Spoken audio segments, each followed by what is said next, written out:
The Book of the Damned, by Charles Hoyfort, Chapter 20d. In the Observatory, Volume 35, page 168, it is said that, according to a newspaper, on March 6, 1912, residents of Wormley, England, were greatly excited by something that was supposed to be a splendidly illuminated airplane, passing over the village. The machine was apparently travelling at a tremendous rate, and came from the direction of Bath, and went on toward Gloucester.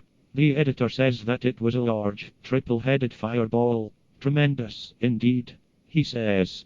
But we are prepared for anything nowadays. That is satisfactory. We'd not like to creep up stealthily and then jump out of the corner with our data. This editor, at least, is prepared to read. Nature, October 27, 1898. A correspondent writes that, in the County Wicklow, Ireland, at about 6 o'clock in the evening, he had seen, in the sky, an object that looked like the moon in its three-quarter aspect.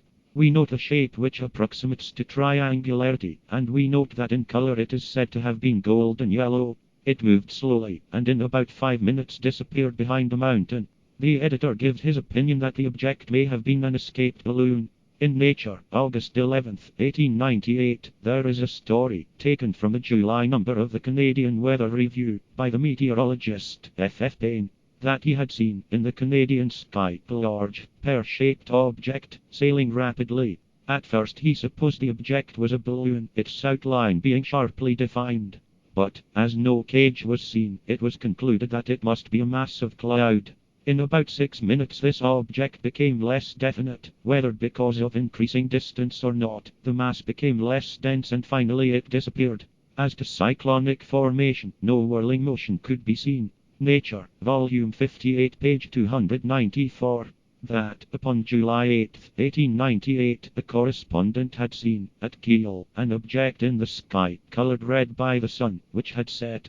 It was about as broad as a rainbow, and about 12 degrees high. It remained in its original brightness about 5 minutes, then faded very rapidly, and then remained almost stationary again, finally disappearing about 8 minutes after I first saw it.